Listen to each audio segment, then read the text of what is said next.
देश में एक ऐसा व्यक्ति प्रवेश करता है विदेश से, एक ऐसा व्यक्ति प्रवेश करता है विदेश से, वो आता है विदेश से, भारत देश में प्रवेश करता है, उसको अपने शक्ति पर अभिमान हो जाता है, उसको घमंड हो जाता है कि हमारे पास प्रचंड सेना है, और वो रात को सपना देखता है कि पूरे भारत को हम कब्जा कर लिए हैं, और उसी सपने को साकार करने के लिए व्यक्ति निकल पड़ता है। और जब व्यक्ति निकलता है तो देवताओं द्वारा स्थापित किया गया सोमनाथ मंदिर सबसे पहले भारत देश में प्रवेश करके सोमनाथ मंदिर को तोड़ने का प्रयास करता है। और साथियों, जब सोमनाथ मंदिर को तोड़ता है तो उसको अपनी शक्ति पर और घमंड हो जाता है। वो कह लेता है कि हमने जो सपना देखा है भारत देश को गुलाम बनाने का, भारत देश में अपना राज स्थापित करने का, अब इसको पूरा करने का वक्त आ गया है। साथियों, वो बड़ी सेना लेकर के निकलता है और पूरे पश्चिम से तमाम राजाओं को परास्त करते हुए बनारस पहुंचता है, और बनारस को भी परास्त करते पहुंचता है बहराइच। मैं बहराइच बताना चाहता हूं, इस फील्ड में तमाम हमारे युवा साथी हैं। यहाँ अगर उम्र की बात कर लिया जाए तो 18 साल से लेकर के 45 साल तक के लोग इस मैदान में हैं। बहराइच की सीमा पर जब व्यक्ति विदेशी आक्रांता पहुंचता है और पहुंचने के बाद चैलेंज देता है राजा सुहेलदेव राजभर जी को, वो कहता है, उसको पता चल जाता है विदेशी आक्रांता को कि बहराइच का जो राजा है उसकी उम्र 18 साल है, इसको तो हम हड़का करके अपने कब्जे में कर लेंगे। और साथियों, अपने संदेश वाहक के माध्यम से संदेश भेजता है कि ऐ राजा सुहेलदेव राजभर, तुम मेरे प्रस्ताव को स्वीकार कर लो। मैंने देश के तमाम राजाओं को परास्त कर दिया है, मैंने देवताओं द्वारा स्थापित सोमनाथ मंदिर को कब्जा कर लिया है, तमाम मंदिरों मस्जिदों को तोड़ते हुए आज मैं तुम्हारे सीमा को भी लांघने का प्रयास कर रहा हूं। लेकिन मैं नहीं चाहता हूं कि मैं किसी नौजवान से युद्ध करूं, किसी दूध में है बच्चे से युद्ध करूं। और इस प्रस्ताव को राजा सुहेलदेव के समक्ष उनका प्रस्तावक लेकर के जाता है, और संदेश वाहक लेकर के जाता है।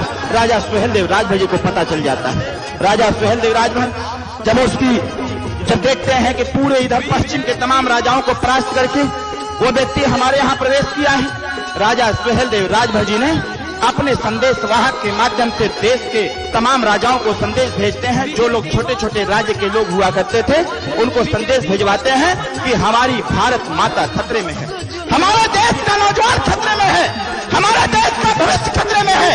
अरे विदेशी आक्रांता आकर के देश को गुलाम बनाने का संकल्प लिया हुआ है, इसके संकल्प को चूर चूर करने की आवश्यकता है। राजा सुहेलदेव राजभर का प्रस्ताव जाता है साथियों, और राजा सुहेलदेव राजभर के प्रस्ताव को तमाम राजा ठुकरा देते हैं। कहते हैं कि जो व्यक्ति आधे से अधिक राज्य को कब्जा कर लिया हो उससे हम लड़ नहीं सकते। और उसी दौरान साथियों एक घटना घटित होता है, मैं इसको लाऊंगा कि ये भागीदारी संकल्प मोर्चा किस उद्देश्य के लिए बनाया गया है, इसको भी मैं लाऊंगा।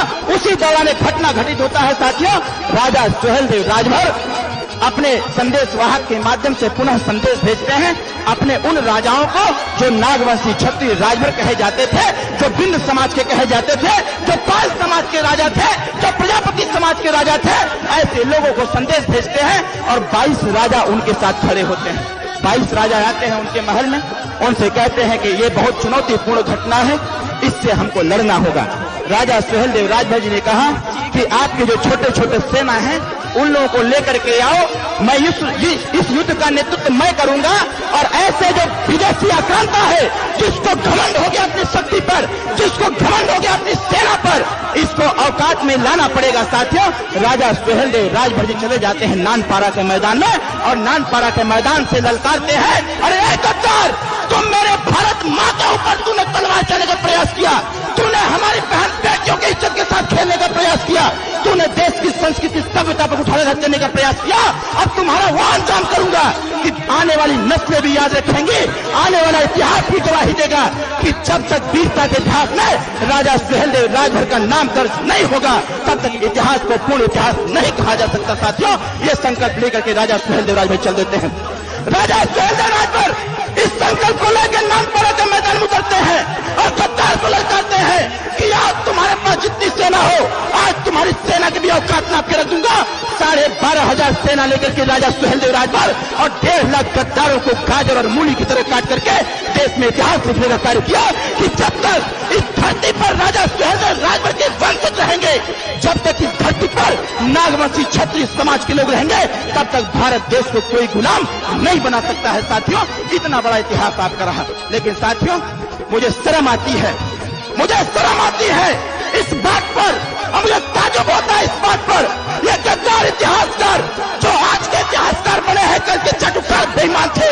इन चाटुकारों ने आज के इतिहास को लिखने का कार्य नहीं किया, राजा सुहेलदेव की वीरता को लिखने का काम नहीं किया साथियों।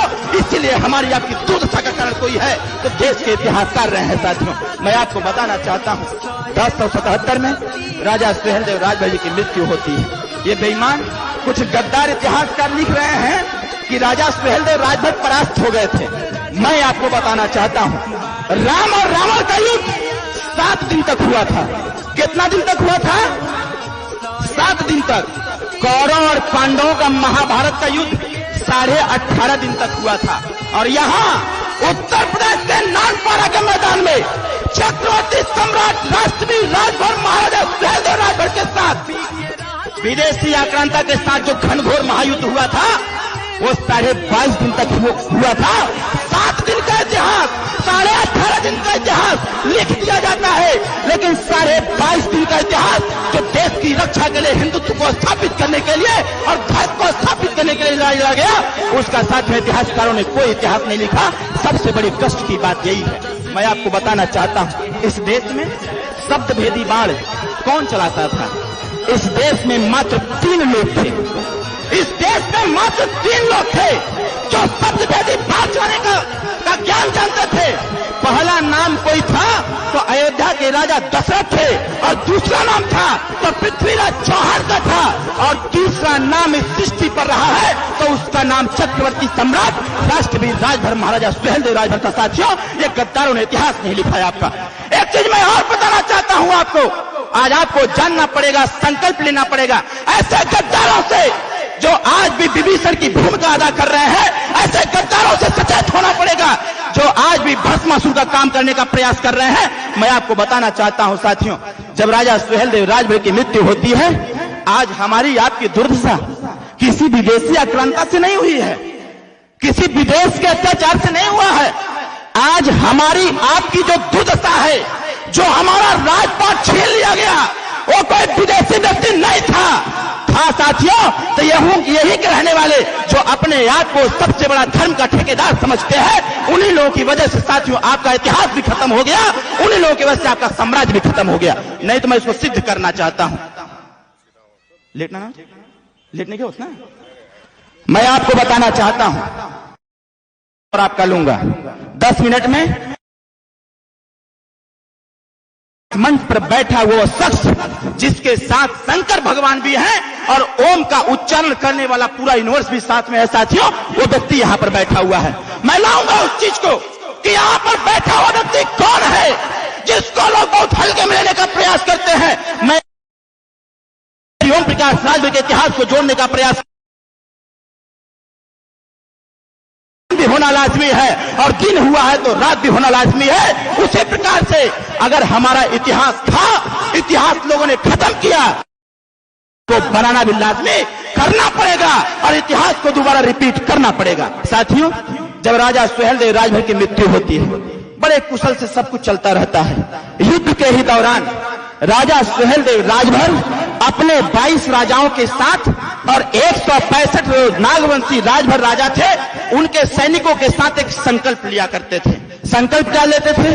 संकल्प वो ये लेते थे कि हमारी तलवार कभी भी अपने भाई के ऊपर नहीं उठेगा, हमारी तलवार कभी भी अपने भाई के ऊपर नहीं उठेगा, हमारी तलवार कभी भी इस देश जो भारत देश है इस पे किसी व्यक्ति के ऊपर नहीं उठेगा। नागवंशी क्षत्रियों की तलवार तब चमकनी चाहिए जब ये पता चल जाए कि हमारा भारत देश खतरे में है, हमारे देश की संस्कृति सभ्यता खतरे में है। साथियों, ये संकल्प राजा सुहेलदेव राजभर ने दिलवाया था। मैं आपको बताना चाहता हूं, उसी दौरान एक घटना घटित होता है। यही के इसी देश के कुछ ऐसे गद्दार राजा थे जिनको ये पता चल गया था कि नागवंशी क्षत्रियों का शासन धीरे धीरे बढ़ता चला जा रहा है, उनको ये पच नहीं रहा था, और यहीं के लोगों ने योजना बनाया कि जब तक इस सृष्टि से नागवंशी क्षत्रिय राजभर का पतन नहीं होगा, जब तक इनका नामो निशान नहीं खत्म होगा, तब तक भारत देश पर कोई दूसरा राज नहीं कर सकता है। साथियों, इसी संकल्प को लेकर के यहीं के राजाओं ने साथियों आपको परेशान करने का प्रयास किया और एक आदेश जारी करवाया, ये नागवंशी क्षत्रिय पूरे भारत में कहीं मिल जाए, आदेश दिया गया यहाँ के राजाओं के द्वारा कि अगर इनके साम्राज्य को कब्जा करना होगा तो यहाँ के राजाओं ने आदेश जारी कर दिया कि नागवंशी क्षत्रिय पूरे देश में कहीं भी मिल जाए तो जो व्यक्ति जितना गर्दन काट करके लेकर के मेरे पास आएगा उसको उतना बड़ा इनाम दिया जाएगा। कहने का मतलब है साथियों, आपको खत्म करने के लिए, आपको बर्बाद करने के लिए यहाँ के राजाओं ने षड्यंत्र रचा और स्थितियां ऐसी हो गई कि धीरे धीरे करके साथियों हम लोग अपने साम्राज्य को त्याग दिए, क्योंकि हमने संकल्प लिया था कि तलवार नहीं उठाऊंगा और यहाँ के राजाओं ने हमको धीरे धीरे खदेड़ने का प्रयास किए। हम लोग अपना साम्राज्य छोड़ के जंगल में चले गए, जंगल से पहाड़ों में चले गए और पहाड़ों के बाद जो भी हिम्मत से और अपने दर्द के साथ उन लोगों से चुनौती को स्वीकार करते रहे, वही साथियों इस सृष्टि पर अगर राजभर कहने का हकदार कोई है तो वो राजभर समाज के लोग हैं जो अपने नाम के आगे राजभर शब्द जोड़ते हैं, वही इस देश के सबसे बड़े वीर सपूत हैं। साथियों, इतिहास को दोहरा रहा है। आज आपके नेता, हमारे नेता उत्तर प्रदेश में एक देश की राजनीति में भूचाल लाने के लिए जिस प्रकार से राजा सुहेलदेव राजभर जी ने 22 राजाओं का साथ लिया था, 22 राजाओं का संकल्प लिया था, उसी प्रकार से आपके नेता ने एक संकल्प लिया है कि जो लोग हम जैसे लोगों को बर्बाद करने का प्रयास किए, आने वाले समयों में ऐसे विभीषण का खात्मा होना चाहिए और ऐसे भस्मासुर का खात्मा होना चाहिए। जब तक ऐसे गद्दारों को आप खदेड़ेंगे नहीं, तब तक साथियों आपका इतिहास बनने वाला नहीं है। मैं ज्यादा कुछ नहीं कहते हुए हमारे बीच में माननीय नेताजी उपस्थित हैं, हम अपनी बात को समाप्त करता हूं। जय सुहेलदेव, जय भारत, जय भारतीय समाज पार्टी।